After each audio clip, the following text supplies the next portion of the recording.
The EVs that cost $26,500 are not people's favorite anymore.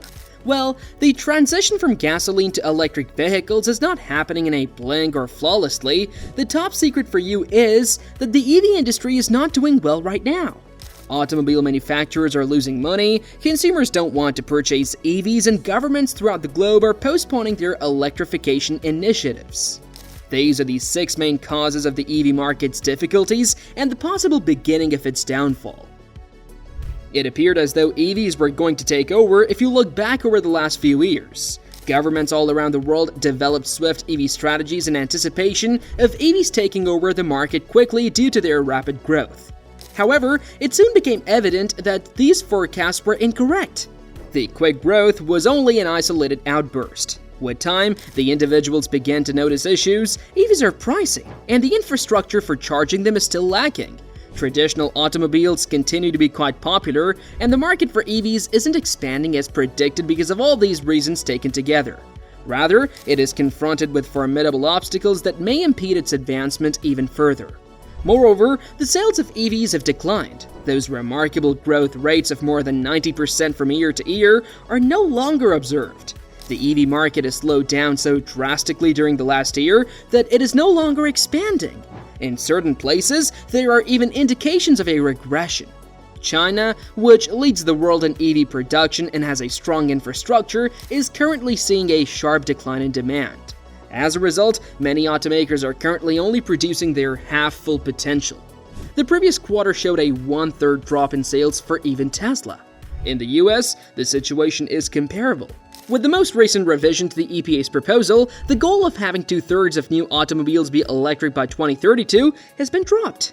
Significant obstacles are preventing the anticipated quick switch to electric vehicles, indicating that the industry is contracting rather than growing. For the first time in many years, the market share fell as EV sales fell 15% in the first quarter over the previous one. A zero-emission vehicle mandate was implemented in the UK, requiring automakers to guarantee that EVs account for 22% of their sales. If they fall short of the goal, each vehicle will be fined £15,000. By 2030, this percentage will have increased to 80% annually. It's hardly surprising that the majority of drivers don't intend to purchase an EV anytime soon, given their high costs, constrained range, and other drawbacks. This explains maybe why a lot of countries are enacting new laws to increase sales. But if the market doesn't grow organically, these regulations don't and won't mean anything. The primary concern is how prospective buyers feel about EVs. Just 8% of respondents to a UK survey indicated they were likely to purchase an electric vehicle as their primary mode of transportation during the next 5 years. In the meantime, 30% say that they might think about getting an EV as a second car. This demonstrates that many people are still reluctant to convert to electric cars as their principal form of transportation, even in the face of government pressure. Finding a home where the main car is an EV is uncommon. They are typically a family's second or even third vehicle. The majority of the homes in this niche market have been affluent and environmentally aware. The issue is that fewer potential new buyers are available on the market because the majority of these early adopters have already purchased their EVs. The middle class still hasn't adopted EVs as their vehicle of choice, even though the early adopter phase is past. For the typical buyer, they continue to be lacking in terms of pricing, general convenience, and liberty. Furthermore, they are no longer inexpensive to operate.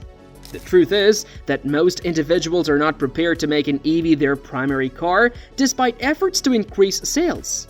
In the next 5 years, only 8% of respondents in the UK are likely to purchase an electric car as their primary vehicle, but 30% may think about doing so as a supplementary vehicle. This reluctance emphasizes the difficulties EVs have in becoming a popular option for regular drivers. Experts, politicians, and automakers have all pledged that converting to electric cars will have several advantages, including lower operating expenses. Fossil fuels are costly and detrimental to the environment, we've been taught. They said transportation will become much more affordable with the introduction of electricity. But the real world is not like that.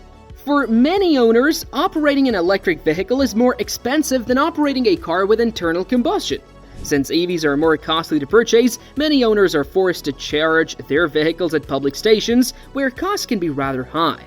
For example, the cost of electricity on fast charges increased by 10% in the UK during the previous year. These higher running costs make EVs less appealing, especially when combined with their high purchase price.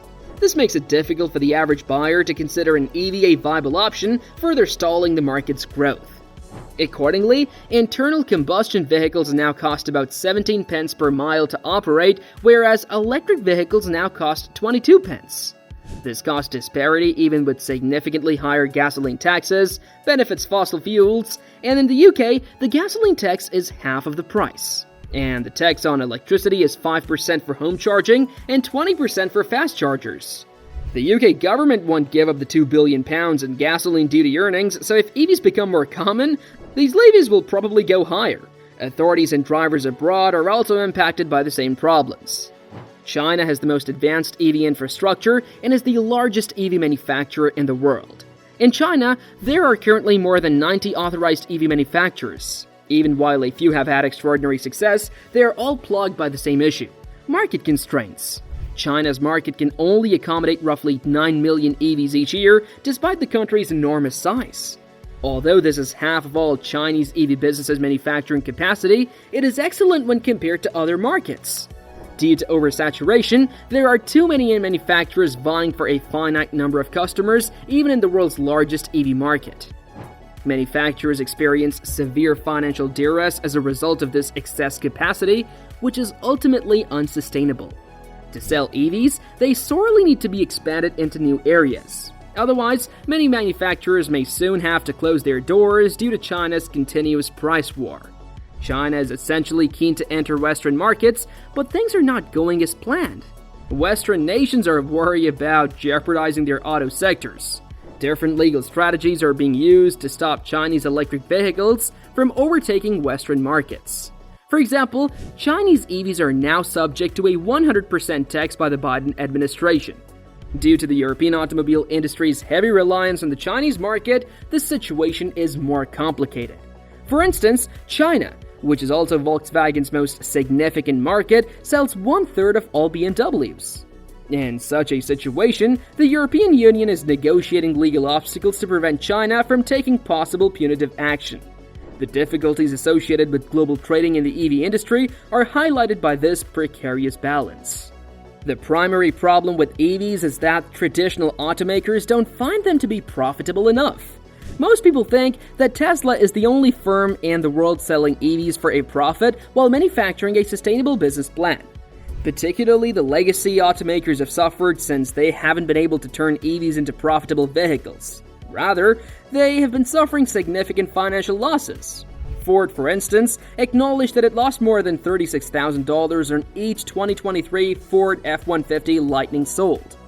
It's evident now that the swift switch to electric vehicles is not going as planned. After years of protection from the government, traditional automakers have finally taken a breather.